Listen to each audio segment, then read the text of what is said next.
Gregorio Matías. También nos acompañan varios de las personas que forman parte de nuestro equipo. Luis Daniel, que está aquí a mi derecha, Joaquín, Wilmer, Brenda Pérez, Gaby González, Luis Balbucea, Jackie por aquí, Andrés Toledo, Gaby Santos, Jason y David. Gracias por estar aquí. En esencia queríamos compartir con ustedes lo que ha sido el saldo neto de esta Asamblea Legislativa. Y quiero puntualizar lo siguiente. En la elección general pasada, los partidos emergentes se insertaron en este proceso político alegando que querían traer estilos diferentes y aportar nuevas formas de gobierno. Lo cierto es que han resultado ser un total y absoluto fracaso, ellos y la legislatura del Partido Popular. A eso hay que añadirle que el presidente de la conferencia legislativa, Jesús Manuel Ortiz, demostró total incapacidad y ausencia de liderato en estos últimos meses, desde que fue electo presidente y obviamente candidato a la gobernación del Partido Popular, para atender y manejar los asuntos importantes que su partido controla como mayoría, tanto en Cámara como en Senado.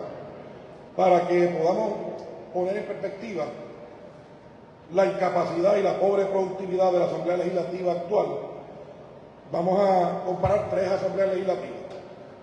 Aquella que estuvo en funciones del 2013 al 2016, que era del Partido Popular, la que estuvo en funciones del 2027 al 2020, que fue nuestra, y la presente. Según el Sistema Único de Trámite Legislativo, al día de hoy, en el cuatrenio del 2013 al 2016, que fue el cuatrenio de Eduardo Batis Perello, se presentaron 1.732 proyectos de ley en el Senado, y de estos, 356 se convirtieron en ley, o sea, un 20%. En el Senado del 2017 al 2020 se presentaron 1.695 proyectos y 410 se convirtieron en ley, representando un 24%. En este cuatrenio de la legislatura popular y emergente solo se presentaron 1.496 proyectos de ley, de los cuales el gobernador impartió su firma en 234, o sea, el 16% de los proyectos fueron convertidos en ley. En otras palabras, esta legislatura de la alianza entre populares, Proyecto de Unidad, Victoria Ciudadana y el Partido Independentista, así como el candidato independiente, ha tenido el número menor de erradicación de proyectos y el número menor de proyectos convertidos en ley. Estimo que el equipo le entregará a ustedes copia de la información y de los datos. Por otro lado, de los 103 proyectos de ley de administración que presentó el gobernador de Puerto Rico, Pedro Pierluisi, esta legislatura popular y emergente le dio paso solamente a 26 medidas, dejando 62 proyectos engavetados sin siquiera considerarlos, y el resto fueron derrotados o convertidos en proyectos sustitutivos.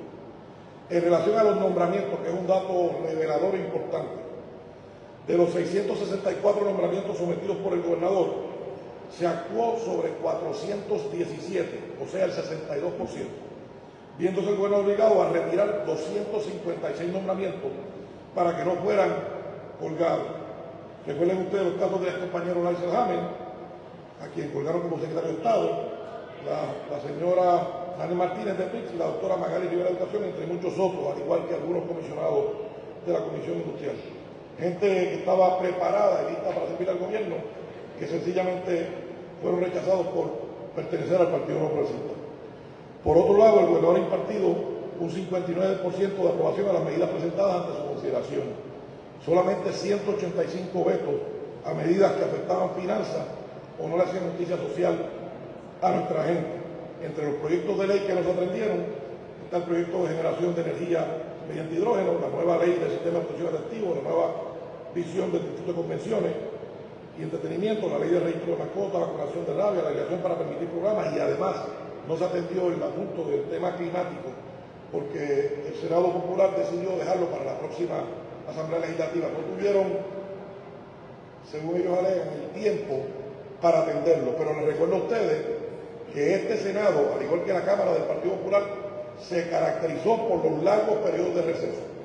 Justo en este mes de junio, que era el mes del cierre de la sesión última en el cuatrienio, recesaron luego de las primarias hasta el 13 de junio para ir a participar en la parada en Nueva York, obviando y dejando sin atender cientos de nombramientos y proyectos de ley que eran importantes para el pueblo de Puerto Rico.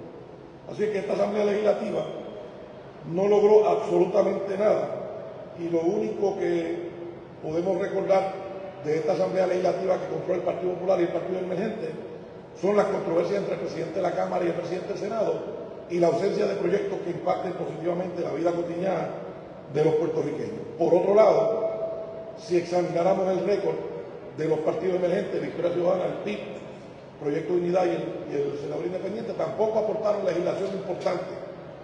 Y eso demuestra entonces lo que hemos venido diciendo. Votar por los candidatos de Victoria Ciudadana, Proyecto de Unidad, resulta un voto inconsecuente e inútil. Un solo voto o dos votos, como es el caso de esas delegaciones minoritarias, no tienen la capacidad para aprobar o rechazar ni nombramientos ni legislación.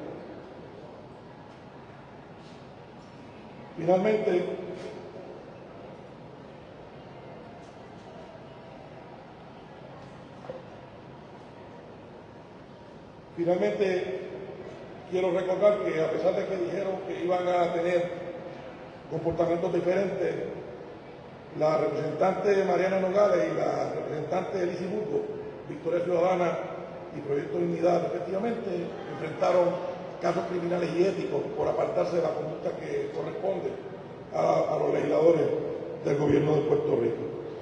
Prometieron los legisladores del Partido Popular enmendar varias leyes, en particular el Código Electoral de Puerto Rico. Tuvieron 4 largos años para atender enmiendas al Código Electoral, para discutir el Código Electoral, y por las controversias entre ellos. Y recuerden ustedes que Jesús Manuel sancionó a 14 legisladores de la Cámara porque se pusieron de acuerdo con el Senado Popular y se aprobó una versión, o se estaba por considerar la aprobación de una versión de una enmienda al Código Electoral. Terminó siendo un fracaso y no se logró absolutamente nada con el Código Electoral de Puerto Rico porque el Partido Popular no logró ponerse de acuerdo. Así que esta Asamblea Legislativa ha demostrado que ha sido la más improductiva e inconsecuente de la historia de Puerto Rico. En términos de legislación, en términos de nombramiento, no hubo contacto directo con la comunidad como lo había cuando estábamos nosotros en el Senado, donde se hacían cumbres, donde se sesionaba en diferentes partes de la isla. Así que el saldo neto de esta Asamblea Legislativa del Partido Popular es un fracaso. Ayer, siendo el último día de consideración de medidas, demostraron su incapacidad total. Informes de conferencias que no tenían todas las firmas, informes de conferencias donde trataban de insertar más de un proyecto en el informe, cuando eso es totalmente inválido, inconstitucional, y trataron de, a través de esa artimaña, aprobar como una enmienda a un proyectos que habían sido rechazados, como fue el impuesto mínimo global, entre muchos otros. Así que ayer demostraron su total incapacidad de administrar tan siquiera la Asamblea Legislativa. Ese contraste se puede hacer con la Asamblea Legislativa del Partido Progresista, inclusive también con una Asamblea Legislativa del Partido Popular del año 2013 a 2016, que tuvo mejores números que el Partido Popular y la legislatura emergente en este cuatrienio. Si tienen alguna pregunta, con mucho gusto. Buenas tardes. Leisa, Nuevo Día por aquí. Buenos días. Presento unos datos relacionados, ¿verdad?, a la legislación presentada, firmada, etcétera. Sin embargo, pues la oposición bien podría decir, por lo menos respecto a este cuatrienio, que lo que se logró convertir en ley no es resultado del trabajo legislativo, sino de que el gobernador quizás se opuso a aprobar o convertir en ley estos proyectos. Así que quería un poco quizás ese análisis de, ¿verdad?, del peso que tiene el trabajo legislativo, pero también hay un gobierno dividido. Claro, lo que ocurre es que, como te mencioné, el gobernador firmó cerca del 60% de las medidas y ellos no aprobaron casi el 80% de las medidas del Ejecutivo. Ese es un dato irrefutable, ¿verdad? Así que a ellos no les cuesta decir una mentira más, ¿verdad?, luego de todo el espectáculo de incompetencia y mediocridad que exhibieron durante el cuatrienio y particularmente y especialmente en la tarde y en la noche de ayer. Así que los números están ahí, hablan por sí solos, y no lo digo yo, están en el sistema de la Asamblea Legislativa. ¿Cómo usted perfila sabemos que con mucha probabilidad todos estos partidos emergentes van a seguir teniendo presencia en la Asamblea Legislativa. ¿Cómo usted perfila ese trabajo entre esta diversidad de voces en una nueva sesión legislativa? Bueno, lo que ocurre es que yo no comparto tu premisa. No creo que haya probabilidad de que ellos estén aquí. Han sido la gran decepción. No supieron ni siquiera interpretar la ley electoral y por eso hay fuera de la papeleta. Así es que no comparto que vayan a ser probablemente legisladores. El pueblo de Puerto Rico tuvo la oportunidad de ver cómo se comportan y te aseguro que en las urnas va a ser totalmente diferente. De hecho, en el caso de Victoria Ciudadana, esa colectividad en el 2020 tenía un perfil y ahora en el 2024 tiene otro. En el 2020 había más neutralidad en términos de estatus y tenían otra óptica sobre el gobierno. Hoy son un partido completamente de izquierda, son un partido que han demostrado incapacidad en manejar sus asuntos políticos electorales de carácter interno y han demostrado ser un fracaso con los escándalos de Mariana Nogales y los proyectos de declarar la Semana del Murciélago y proyectos que son totalmente inconsecuentes e inoficiosos para mejorar la vida cotidiana de los puertorriqueños y las puertorriqueñas. Así que me parece que el récord de ellos habla por ellos y el pueblo de Puerto Rico se expresará en la ciudad. Foro noticioso.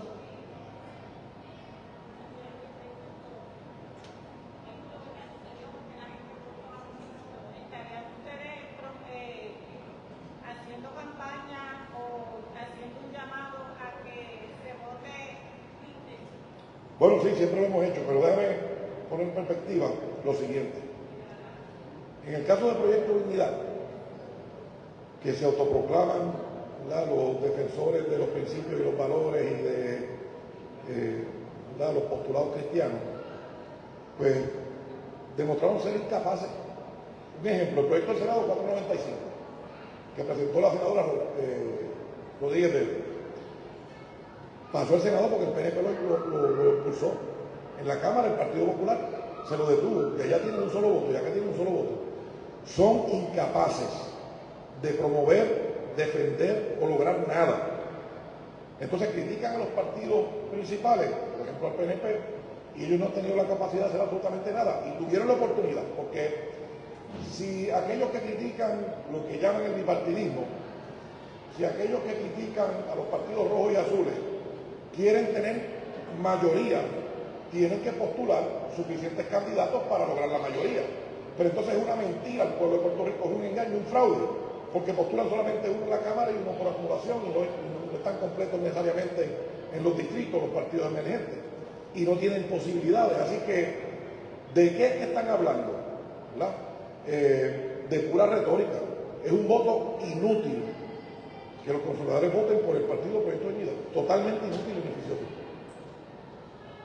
Tele 11.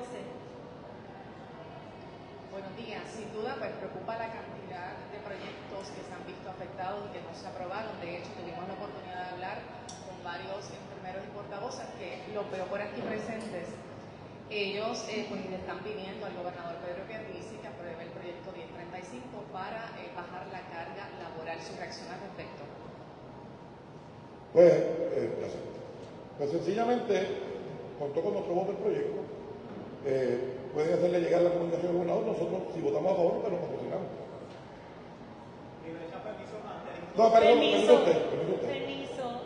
Vamos a terminar la conferencia de prensa y porque en este momento le corresponde el turno a la prensa. Gracias. Dígame. ¿Algo más?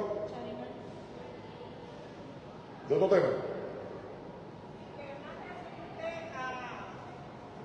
Al salario mínimo que da inicio hoy ante también una Bueno, yo creo que tiene el Departamento del Trabajo, porque algunas organizaciones no quieren que eso suceda. Bueno, sí. Déjame explicarte esto. Nosotros patrocinamos el aumento de sueldo al servicio público, al servicio privado. Se aprobaron varios incentivos con la anuencia de legisladores de muchos partidos. Así que eso es la ley y tiene que acatarse, ¿verdad? Y entiendo que sí hay la capacidad. De hecho, los indicadores económicos demuestran que Puerto Rico está creciendo económicamente, lo que no ocurría hace mucho tiempo. En términos de empleo, pues el desempleo está en su nivel más bajo y la tasa de participación laboral en su nivel más alto.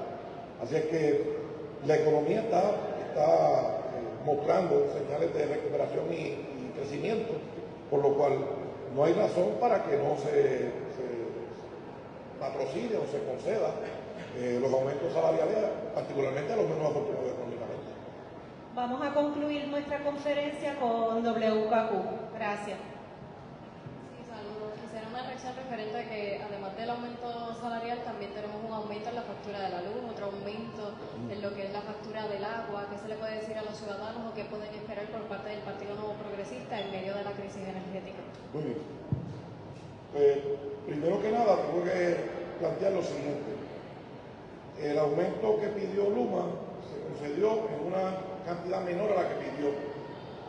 No ahora, siempre que ha habido fluctuaciones en el precio del barril, la tarifa de la luz aumenta. Ocurría cuando estaba energía eléctrica, ocurría cuando estaba ahora Luma, así que ni el gobierno de los Estados Unidos, mucho menos la colonia de Puerto Rico, puede controlar eso. Así que eso, tratar de adjudicárselo al Partido No Progresista, pues me parece que no es correcto. Así que ese aumento, ha habido reducciones, cada trimestre se revisa, a lo mejor el próximo trimestre se reduce, como ha ocurrido en el pasado, así que ya veremos sobre las fluctuaciones de la tarifa. Bueno, pues muchas gracias a todos. Ellos querían decirnos algo. Allá. Ustedes no van a ir vacilando. Dios les bendiga. Quiero darle las gracias a todos los pacientes de Puerto Rico, salud pública y enfermería, por haber aprobado el 1035, excepto Carmelo Río, que se abstuvo, no sé por qué, pero está preso Carmelo. Ante la incompetencia y la manifestación basada en evidencia de la incompetencia de los populares, estamos claros en eso. A las 11:07 se aprobó a viva voz el proyecto 1035, a las 11:07, un receso tras receso tras receso, a las 11:59 no subieron, o sea, está en récord. Por favor, los pacientes de Puerto Rico, enfermería, salud pública, les exigimos al gobernador, como máximo gerente del país, que resuelva este conflicto, esta incompetencia con una extraordinaria, y apoyemos el 1035 que sea ley, y en Puerto Rico haga justicia para los enfermeros que somos tan importantes y para todos los pacientes de Puerto Rico que merecen calidad y excelencia en servicio de salud. Muchas bendiciones y gracias. Te voy a responder bien breve. A veces un legislador se abstiene porque las enmiendas que se introducen a última hora, inclusive en sala, en el momento que se está considerando, son tantas que uno tiene que votar con la conciencia ilustrada, y a veces, pues, para no cometer un error, pues, lo preferible es abstenerse. Así que eso pudo haber sido el caso del compañero Carmelo Río. Nosotros votamos a favor y respaldamos eso. De hecho, recuerda que cuando se trajo la primera vez, el lenguaje que incluía era contrario al objetivo que se perseguía, se devolvió y se corrigió. Así que de eso es que se trata, y con mucho gusto le comunico al gobernador. Gracias. Bien. ¿Alguien más? Como sabe, el proyecto fue radicado el 6 de octubre del 2022, se retuvo por 2 años en la Cámara del Senado. Este proyecto fue a última hora, el último día donde lo aprobaron, y fue a la Cámara de Representantes. Obtuvo la aprobación de Sorgí, la Cámara de Representantes de la Comisión de Salud, y queremos saber si ustedes están comprometidos, ya que el gobernador es parte de su equipo, Partido Nuevo Progresista, si están comprometidos a hacernos justicia, no solamente a nosotros los enfermeros y las enfermeras de Puerto Rico, sino también a los pacientes, a los familiares, que son los que están 10 horas, 12 horas, porque cuando ustedes van a los hospitales, ustedes entran como VIP, pero los pacientes de piso, los que están en los pueblos, son los que sufren las consecuencias del nefasto gobierno que hemos tenido. Espero que haya un compromiso, no solamente del Partido Nuevo Progresista, sino de los demás partidos. Pues te contesto diciendo que yo no entro en ningún hospital con VIP, ni ninguno de los que está aquí. A nosotros nos atienden igual que atienden a cualquiera otro. Para que quede eso claro. El segundo, nosotros votamos a favor, y si la Cámara y el Senado tuvieron 2 años detenidos ese proyecto, es que los populares son así. Por eso en noviembre ya nos veremos en la Junta.